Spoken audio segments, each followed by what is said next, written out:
नमस्कार, SBT news में आपका स्वागत है। पेश है 22 मई शनिवार सुबह 10:15 बजे राजस्थान की बड़ी खबरें। देश में बीते दिन 2,54,288 लोगों में कोरोना की पुष्टि हुई। यह आंकड़ा पिछले 35 दिनों में सबसे कम है। इससे पहले 16 अप्रैल को 2,34,000 संक्रमितों की पहचान हुई थी। राहत की बात यह है कि इस दौरान 3,52,944 लोग ठीक भी हुए। मुख्यमंत्री अशोक गहलोत ने कोरोना के हालातों की समीक्षा के दौरान प्रदेश में लॉकडाउन की अवधि बढ़ाने के संकेत दिए हैं। बैठक में विशेषज्ञ चिकित्सकों ने भी मुख्यमंत्री को संक्रमण को पूरी तरह से रोकने के लिए लॉकडाउन बढ़ाने का सुझाव दिया। मुख्यमंत्री अशोक गहलोत ने कहा कि प्रदेश में कोरोना संक्रमण के प्रसार को रोकने के लिए राज्य सरकार द्वारा उठाए गए जन अनुशासन पखवाड़ा एवं महामारी रेड अलर्ट जन अनुशासन लॉकडाउन जैसे सख्त कदमों का असर दिखने लगा है, लेकिन संक्रमण की स्थिति एवं मृत्यु दर अभी भी चिंताजनक बनी हुई है। ऐसे में हमें लॉकडाउन की और अधिक सख्ती से पालन करने की जरूरत है। मुख्यमंत्री अशोक गहलोत ने जलदाय विभाग के अधिकारियों को निर्देश दिए हैं कि वे गर्मी के इस समय में कंटीजेंसी प्लान की क्रियान्वित करते हुए पेयजल की आपूर्ति सुनिश्चित करें। उन्होंने कहा कि प्रदेश में 13 जिलों के लिए महत्वाकांक्षी पूर्वी राजस्थान नहर परियोजना राज्य के लिए बहुत ही महत्वपूर्ण है और केंद्र सरकार को जल्द से जल्द इसे राष्ट्रीय परियोजना का दर्जा देना चाहिए। इस विषय पर राज्य सरकार के अधिकारी केंद्र सरकार के संबंधित विभागों के अधिकारियों के साथ लगातार समन्वय करें। राजस्थान के नेता प्रतिपक्ष गुलाब चंद कटारिया ने राजीव गांधी स्टडी सर्किल और राष्ट्रीय सेवा परियोजना के वेबिनार में केंद्र सरकार पर उठाए गए सवालों पर ऐतराज जताया है। कटारिया ने कहा कि वेबिनार में विषय की चर्चा नहीं हुई, लेकिन केंद्र सरकार और उसकी अलग अलग संस्थाओं को जरूर कोसा गया। जयपुर में कोरोना के तेजी से बढ़ते संक्रमण को कंट्रोल करने के लिए अलग अलग स्तर पर काम किया जा रहा है। अगले 2 सप्ताह बहुत चिंताजनक हैं, इसलिए क्षेत्र विशेष में संक्रमण की स्थिति के आधार पर मुकाबले की रणनीति बनाई जा रही है। इसके साथ ही अब door to door survey, testing, data विश्लेषण, माइक्रो प्लानिंग और सजगता से कोविड का आंकड़ा नीचे लाने के लिए प्लानिंग की जा रही है। एसीएस ने सभी अधिकारियों को जिले में पॉजिटिविटी दर 5% से कम करने की दिशा में काम करने को कहा है। पंत ने कहा कि पूरे राज्य में सर्वाधिक संक्रमित जयपुर जिले में है। जोधपुर में कोरोना पॉजिटिव होने पर होम आइसोलेट रहने के बावजूद घरों से बाहर निकलने वाले 5 व्यक्तियों के खिलाफ मंडोर थाना पुलिस ने अलग अलग एफआईआर दर्ज की है। राजस्थान के शिक्षा राज्य मंत्री गोविंद सिंह डोटासरा ने कहा कि कोरोना की तीसरी लहर से बच्चों को संभावित खतरे को देखते हुए स्कूल नहीं खोले जा सकते हैं। अभिभावक बच्चों के भविष्य को लेकर चिंतित हैं, इसलिए शिक्षा विभाग शिक्षण के अधिकतम कार्य ऑनलाइन संपादित किए जाने के लिए रोड मैप तैयार करे। मंत्री ने कहा कि बच्चों को शिक्षित करने का कार्य इंफ्रास्ट्रक्चर निर्माण से कहीं ज्यादा आवश्यक है, इसलिए सभी आवश्यक वित्तीय संसाधन उपलब्ध कराए जाएंगे।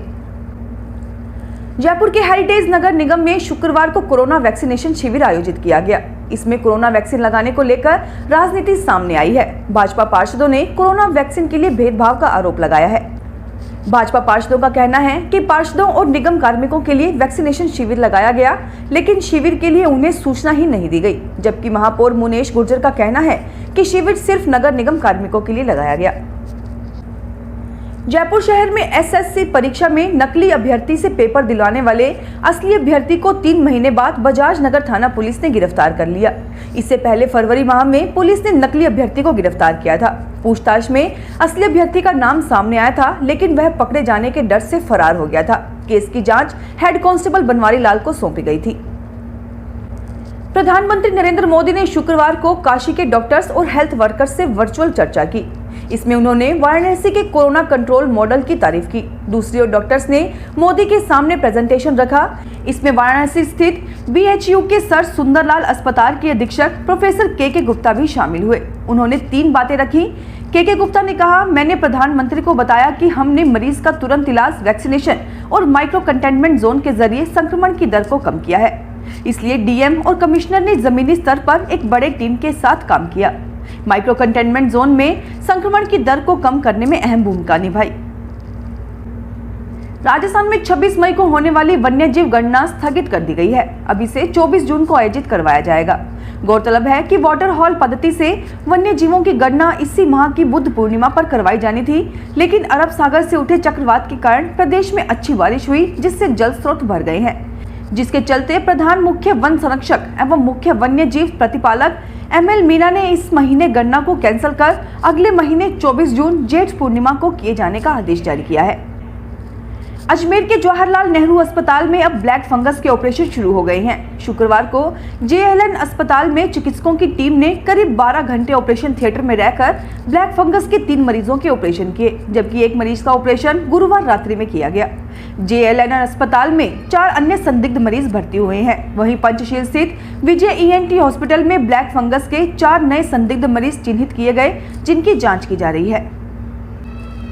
सुप्रीम कोर्ट ने शुक्रवार को इलाहाबाद हाई कोर्ट के उस आदेश पर रोक लगा दी जिसमें उन्होंने युद्ध स्तर पर स्वास्थ्य सुविधाएं बढ़ाने को कहा था।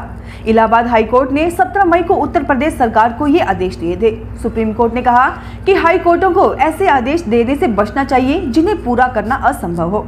जस्टिस विनीत सरन और जस्टिस BR गवई की बेंच ने ये रोक उत्तर प्रदेश सरकार की ओर से सॉलिसिटर जनरल तुषार मेहता की दलील के बाद लगाई।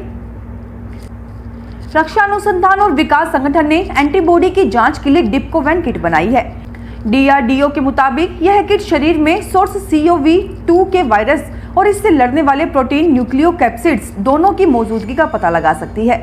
यह 97% की हाई सेंसिटिविटी और 99% स्पेसिफिसिटी के साथ मात्र 75 रुपए की कीमत पर 75 मिनट में आपको रिपोर्ट भी दे देगी। दिल्ली के अस्पतालों में करीब 1000 मरीजों पर परीक्षण के बाद इसे बाजार में उतारने की अनुमति दी गई है। सरकारी एयरलाइंस एयर इंडिया के यात्रियों का डेटा लीक होने का मामला सामने आया है। खबर है कि इसके डेटा सेंसर पर साइबर सिक्योरिटी का हमला हुआ था और इसी के तहत डेटा चोरी हुआ है। यह हमला फरवरी में इसी साल हुआ था। एयर इंडिया ने अपनी वेबसाइट पर यह जानकारी दी है। कंपनी ने बताया कि साइबर सिक्योरिटी हमले में यात्रियों की पर्सनल जानकारी चुराई गई है। इसमें करीब 45 लाख यात्रियों का डेटा चुराया गया है। इसमें देश और विदेश के यात्री शामिल हैं। कंपनी ने कहा कि यह पूरे वैश्विक लेवल पर उसके यात्रियों के साथ हुआ है। इसमें कहा गया है कि क्रेडिट कार्ड का भी डिटेल चोरी हुआ है। फिलहाल इस बुलेटिन में इतना ही। फिर हाजिर होंगे और बड़ी खबरों के साथ। SBT न्यूज के वीडियो देखने के लिए हमारे चैनल को सब्सक्राइब करें और नोटिफिकेशन पाने के लिए बेल आइकन को प्रेस करें।